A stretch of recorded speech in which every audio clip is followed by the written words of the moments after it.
আচ্ছা, আসসালামু আলাইকুম।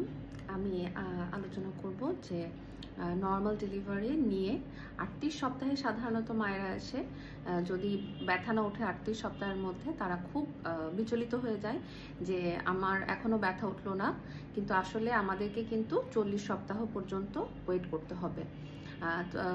6 to 7% ক্ষেত্রেই কিন্তু রোগীদের ৪০ সপ্তাহে যে ব্যথা ওঠে, আর বাকি রোগীদের কিন্তু তার আগেই ব্যথা উঠে যায়।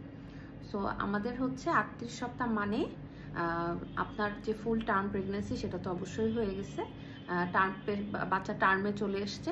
তো ৩৮ সপ্তাহ পরে যে কোনো সময় ব্যথা উঠতে পারে, কিন্তু আমাদেরকে অবশ্যই খেয়াল রাখতে হবে যে ৩৮ সপ্তাহ মানে ব্যথা উঠলো না মানে সিজার করা, এই প্র্যাকটিসটা থেকে বের হয়ে আসতে হবে।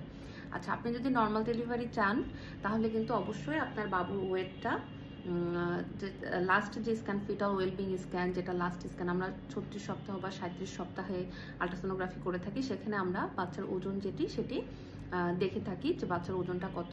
বাচ্চার ওজন ৩ কেজি বা ৩ কেজির নিচে হলে কিন্তু নর্মাল ডেলিভারিটা অনেক ইজি হয়। ৩ কেজি বা তার বেশি হয়ে গেলে বা ৩৫০০ গ্রাম বা অনেক ৪ কেজি হয়ে গেলে নর্মাল ডেলিভারিটা কিন্তু একটু ডিফিকাল্ট সিচুয়েশন হয়ে যায়।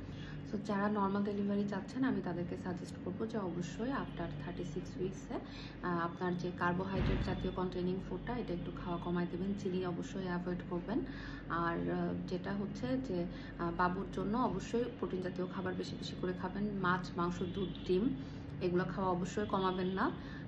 এবং হচ্ছে আপনার ফলমূল খাবেন বেশি করে, পানি খাবেন বেশি করে, তাহলে আপনার বাচ্চার ওয়েটটা ঠিক থাকবে, ৩ কেজির মধ্যেই থাকবে ইনশাল্লাহ, আর আপনার ওজনটা বেশি বাড়বে না। সো সেক্ষেত্রে হচ্ছে নর্মাল ডেলিভারির জন্য বাচ্চার ওজন ৩ কেজি রাখার জন্য আপনি এই ফুডগুলো অ্যাভেল করবেন আফটার 36 উইকস, তাহলে বাচ্চার ওজন ৩ কেজির মধ্যেই থাকবে ইনশাল্লাহ, এবং নর্মাল ডেলিভারিটা খুব ইজিয়ার হয়ে যাবে। সো নর্মাল ডেলিভারির জন্য আপনারা অবশ্যই এটা ফলো করতে পারবেন। আর নর্মাল ডেলিভারিতে বাবুর ওজন যদি ৩ কেজি থাকে তাহলে এটা খুবই স্মুথলিভাবে হয় এবং খুব সুন্দরভাবে ডেলিভারি পেইনটাও উঠে যায়। 40 উইকস পর্যন্ত কিন্তু আমাদের অপেক্ষা করা লাগবে, এটা একটু মাথায় রাখবেন।